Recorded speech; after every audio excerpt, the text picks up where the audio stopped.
किसी राज्य में एक साधु रहते थे। वे बहुत ही सरल और सादगी भरा जीवन जीते थे। उनके मन में न तो धन का कोई लोभ था और न ही किसी वस्तु की चाह। एक दिन वे साधु एक सड़क से होकर गुजर रहे थे। चलते चलते उनकी नजर सड़क पर पड़े एक छोटे से सिक्के पर पड़ी। उन्होंने उसे उठाया और मन ही मन सोचा, इस सिक्के का मुझे कोई उपयोग नहीं है, इसे किसी जरूरतमंद को दान कर देना चाहिए। वे पूरे दिन उस राज्य में घूमते रहे ताकि उन्हें कोई ऐसा जरूरतमंद मिल जाए जिसे वे वह सिक्का दान कर सके।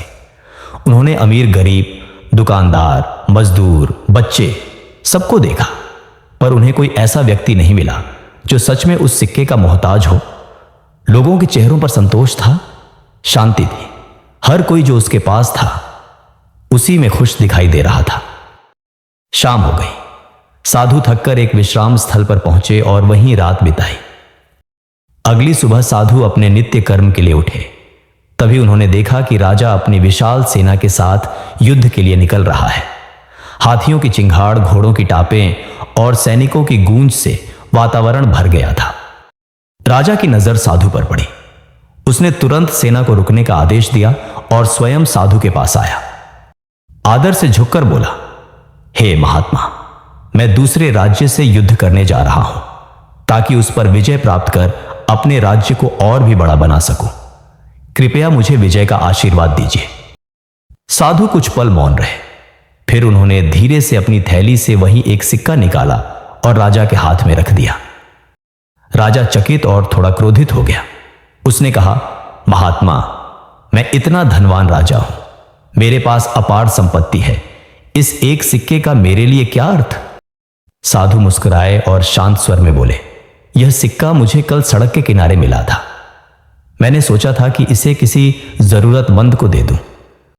मैं पूरे दिन आपके राज्य में घूमता रहा, पर मुझे कोई ऐसा व्यक्ति नहीं मिला जिसे इसकी आवश्यकता हो। हर कोई अपने जीवन से संतुष्ट था, खुश था। थोड़ा रुककर साधु ने आगे कहा, पर आज मैंने आपको देखा, आपके पास सब कुछ है, धन, राज्य, शक्ति, फिर भी आप और अधिक पाने की इच्छा से युद्ध पर जा रहे हैं। जो व्यक्ति संतुष्ट नहीं है वही सबसे ज्यादा जरूरतमंद होता है। इसलिए मुझे लगा कि इस सिक्के की सबसे अधिक आवश्यकता आपको ही है। राजा का सिर लज्जा से झुक गया। उसे अपनी भूल का एहसास हो गया।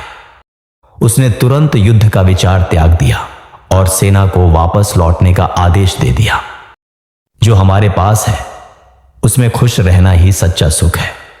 अधिक पाने की इच्छा कभी खत्म नहीं होती, पर संतोष हमें शांति देता है। दूसरों से तुलना छोड़कर जो मिला है उसमें आनंद लेना सीखें। यही स्वस्थ और सुखी जीवन का मार्ग है। अगर इस कहानी ने आपके दिल को छुआ हो तो इसे अपने जीवन से जोड़कर जरूर सोचें। ऐसी ही सीख देने वाली कहानियों के लिए इस वीडियो को लाइक करें, अपने प्रियजनों के साथ शेयर करें और चैनल को सब्सक्राइब करें ताकि हर कहानी आपको जीवन का एक नया अर्थ सिखा सके।